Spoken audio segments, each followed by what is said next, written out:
ದಕ್ಷಿಣ ಭಾರತವನ್ನು ಪ್ರತ್ಯೇಕ ದೇಶವ ಬೇಡಿಕೆ ಬಗ್ಗೆ ಕಾಂಗ್ರೆಸ್ ಸಂಸದ ಡಿಕೆ ಸುರೇಶ್ ಹೇಳಿಕೆ ವಿಚಾರವನ್ನು ಖಂಡಿಸಿ ಬಿಜೆಪಿ ಯುವ ಮೋರ್ಚಾ ಕಾರ್ಯಕರ್ತರು ಪ್ರತಿಭಟನೆ ನಡೆಸಿದ್ದಲ್ಲದೆ ಜೊತೆಗೆ ಜಿಲ್ಲಾ ಕಾಂಗ್ರೆಸ್ ಕಚೇರಿಗೆ ಮುತ್ತಿಗೆ ಹಾಕಿ ಒಳಹೋಗಲು ಯತ್ನಿಸುವ ವೇಳೆ ಮೊದಲೇ ಸಿದ್ಧವಾಗಿದ್ದ ಪೊಲೀಸರು ಬಂಧಿಸಿ ಪೊಲೀಸ್ ವಾಹನಕ್ಕೆ ಎಳೆದೊಯ್ಯುವ ವೇಳೆ ಅನೇಕ ಜನ ಬಿಜೆಪಿ ಕಾರ್ಯಕರ್ತರಿಗೆ ಸಣ್ಣ ಪುಟ್ಟ ಗಾಯಗಳಾದ ಘಟನೆ ನಡೆದಿದೆ.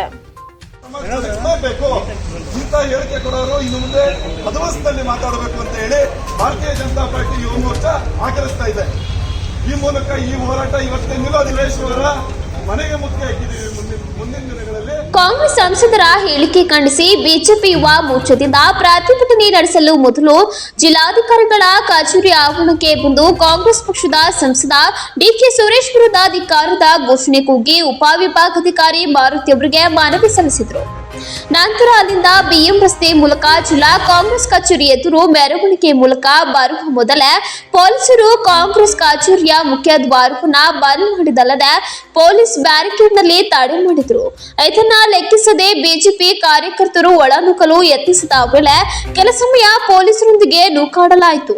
ನಂತರದಲ್ಲಿ ಪೊಲೀಸರು ಬಿಜೆಪಿಯ ಒಬ್ಬೊಬ್ಬರೇ ಕಾರ್ಯಕರ್ತರನ್ನ ಎಳೆದು ತಮ್ಮ ಪೊಲೀಸ್ ವಾಹನಕ್ಕೆ ತುಂಬಿಕೊಂಡ್ರು. ಸುಮಾರು 20ಕ್ಕೂ ಹೆಚ್ಚು ಜನ ಬಿಜೆಪಿ ಕಾರ್ಯಕರ್ತರನ್ನ ಬಂಧಿಸಿ ಪೊಲೀಸ್ ವಸತಿ ಗೃಹಕ್ಕೆ ಕರೆದೊಯ್ದರು. ಬಲವಂತವಾಗಿ ಪೊಲೀಸರು ಎಳೆದೊಯ್ದಿದ್ದರಿಂದ ಅನೇಕ ಬಿಜೆಪಿ ಕಾರ್ಯಕರ್ತರ ಕುತ್ತಿಗೆ, ಭುಜ, ಕೈ ಇತರೆ ಭಾಗಗಳಿಗೆ ಸಣ್ಣ ಪುಟ್ಟ ಗಾಯಗಳಾದವು. ಪೊಲೀಸರು ಎಳೆದೊಯ್ಯುವಾಗ ಈ ವೇಳೆ ಬಿಜೆಪಿ ಯುವ ಮೋರ್ಚಾ ಅಧ್ಯಕ್ಷರಾದ ಅನೂಪ್ ಅವರು ಕೈಗೆ ಹಾಕಿದ್ದ 35 ಗ್ರಾಂ ಚಿನ್ನದ ಚೈನ್ ಕಾಣೆಯಾಯಿತು. ನಂತರದಲ್ಲಿ ಪ್ರತಿಭಟನೆ ನಡೆದ ಜಾಗದಲ್ಲಿ ಕೆಲ ಸಮಯ ಹುಡುಕಿದ್ರೂ ಸಿಗಲಿಲ್ಲ. ಸ್ವಲ್ಪ ಸಮಯಕ್ಕೆ ಪೊಲೀಸ್ ವಾಹನದಲ್ಲಿ ಕೆಳಗೆ ಬಿದ್ದಿರುವುದು ತಿಳಿದು ಬಂದಿತ್ತು. ಬಿಜೆಪಿ ಕಾರ್ಯಕರ್ತರನ್ನ ಪೊಲೀಸರು ಹಿಡಿದು ಎಳೆದುಕೊಂಡು ಹೋಗುವಾಗ ಕೆಳಗೆ ಬಿದ್ದಿದೆ ಎಂದು ಹೇಳಲಾಗಿದೆ.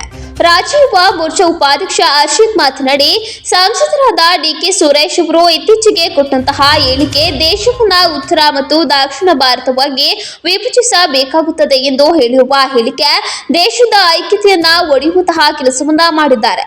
ಕಾಂಗ್ರೆಸ್ ಪಕ್ಷದ ಒಂದು ಐಡಿಯಾಲಜಿ ಹೇಗಿದೆ ಅಂದ್ರೆ ಅವರಿಗೆ ಹಣ ಸಿಗಲಿಲ್ಲ ಹಾಗೂ ಸರಿಯಾದ ರೀತಿಯಲ್ಲಿ ವ್ಯವಸ್ಥೆ ಆಗಲಿಲ್ಲ ಎಂದು ಹೇಳಿ ದೇಶವನ್ನ ಒಡೆಯುತ್ತಾರೆ ಮತ್ತು ಸಮಾಜವನ್ನ ಒಡೆಯುವಂತಹ ಕೆಲಸ ಮಾಡುತ್ತಿದ್ದಾರೆ ಎಂದು ದೂರಿದರು.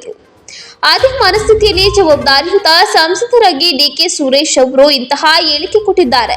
ಕೇಂದ್ರದಿಂದ ನರೇಂದ್ರ ಮೋದಿ ಅವರು ಕೊಟ್ಟಿರುವ ಅನುದಾನದಲ್ಲಿ ತಾರತಮ್ಯ ಆಗಿದೆ ಎಂದು ಹೇಳುವುದರ ವಿರುದ್ಧ ನಾವು ಹೋರಾಟ ಮಾಡುತ್ತಿದ್ದೇವೆ ಎಂದರು.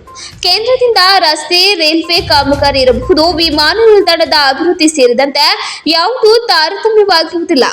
ಇದರ ವಿರುದ್ಧ ದೇಶವನ್ನ ಹೊಡೆಯುವ ಹೇಳಿಕೆ ನೀಡುವುದಕ್ಕೆ ಬಿಜೆಪಿ ಯುವ ಮೋರ್ಚಾದಿಂದ ತೀವ್ರತರವಾಗಿ ಖಂಡಿಸುತ್ತೇವೆ. ಮುಂದಿನ ದಿನಗಳಲ್ಲಿ ಇದರ ವಿರುದ್ಧ ಬಿಜೆಪಿ ಇನ್ನಷ್ಟು ಹೋರಾಟ ಮಾಡಲಿದೆ. ಇಂತಹ ಹೇಳಿಕೆ ನೀಡಿರುವ ಸಂಸದರನ್ನ ತಕ್ಷಣ ವಜಾ ಮಾಡಬೇಕು ಎಂದು ಆಗ್ರಹಿಸಿದರು. ಪ್ರತಿಭಟನೆಯಲ್ಲಿ ಬಿಜೆಪಿ ಯುವ ಮೋರ್ಚಾ ಅಧ್ಯಕ್ಷ ಅನೂಪ್, ಮುಖಂಡರಾದ ರಾಕೇಶ್, ರಘು, ಗಿರೀಶ್, ರಾಜೇಶ್, ಮುರಳಿ, ವಿನೋದ್ ಕುಟ್ಟಿ, ತೇಜಸ್ಸು, ವಿಜಯಲಕ್ಷ್ಮಿ, ರತ್ನಪ್ರಕಾಶ್, ಶೋಭಾ ಇತರರು ಉಪಸ್ಥಿತರಿದ್ದರು.